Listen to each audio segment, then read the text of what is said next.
importante precisar qué es una emergencia y qué es una urgencia. Una urgencia puede atenderse en un consultorio, puede atenderse, diríamos, en un centro de salud, donde se puede, por ejemplo, si hay un poquito de dolor o hay dolor, se puede atender al paciente inmediatamente sin necesidad de la premura de que es una emergencia. La emergencia es inmediata, la urgencia puede esperar, de repente en una palabra un poco más clara. ¿Cuáles son las urgencias odontológicas más frecuentes que se pueden presentar, doctor? Dentro de las urgencias es que el paciente venga y decir, me ha comenzado a doler, me han hecho una endodoncia o me han extraído una muela, me ha salido como un granito acá y se me está hinchando. Entonces, en ese momento es el primer punto de alarma para el paciente y para el profesional a la vez, donde puede prevenir una posible celulitis o una complicación mayor.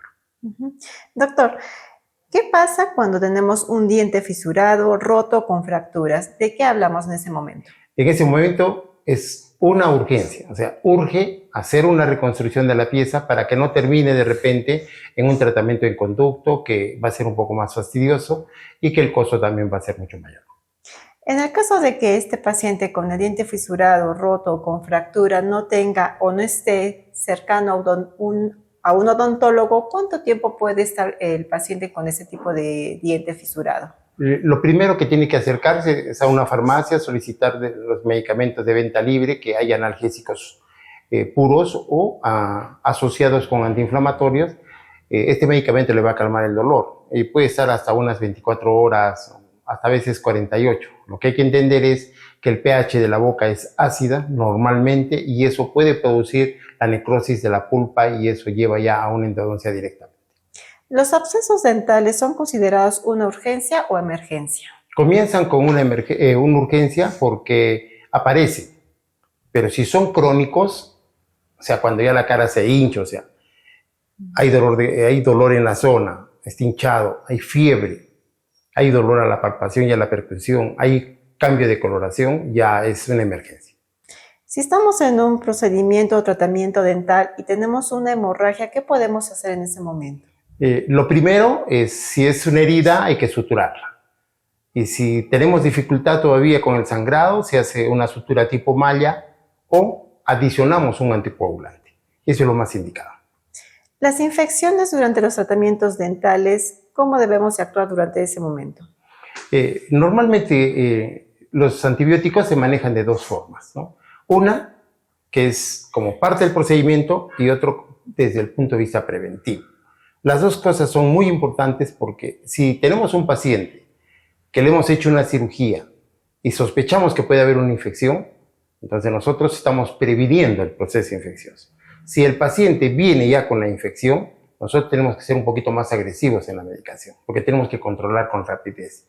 Entendamos que la boca prolifera un montón de bacterias, microorganismos que llevan a la infección, con mucha facilidad se puede difundir. Entonces es muy importante saber qué es una urgencia, qué es una emergencia y cuándo recurrir de repente a una clínica o a un hospital o a un centro de salud.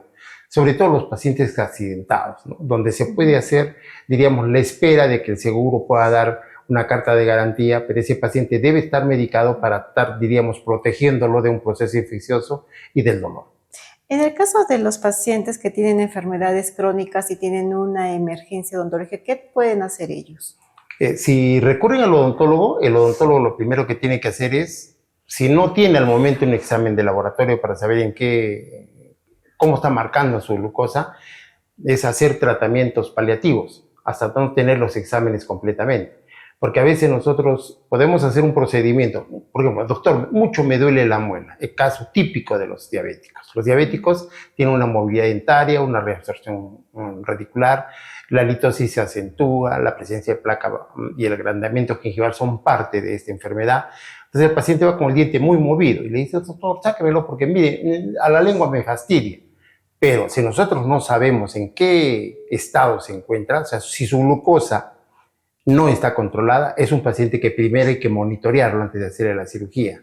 Es lo ideal, no hay que correr riesgos. A veces se compromete el estado general del paciente haciendo la cirugía.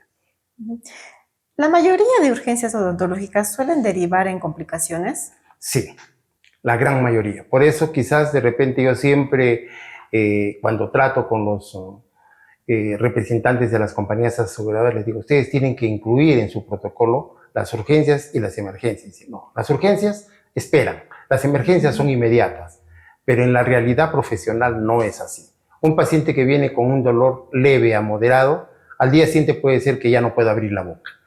Entonces, esas complicaciones se evitan si uno hace un poquito de prevención. Es como cuando va un paciente por medicina general o va del especialista porque el niño amaneció con fiebre y el profesional está pensando que es un proceso inflamatorio y que de fondo puede haber una infección y ya comienza a medicar al paciente. O sea, no se trata que el paciente tenga la enfermedad instalada para que recién nosotros actuemos. Es preferible prevenir. ¿Y qué medidas preventivas podemos tomar en cuenta, doctor Velarde? Lo más importante, si uno en casa de repente puede haber un problema de este tipo, ver tu programa, porque en tu programa ustedes, todos los especialistas que brindan sus entrevistas a Infosalud, todos hablan de la prevención, es decir, cómo se puede prevenir una enfermedad de cualquier índole. Entonces, en la boca es igual. La boca no espera.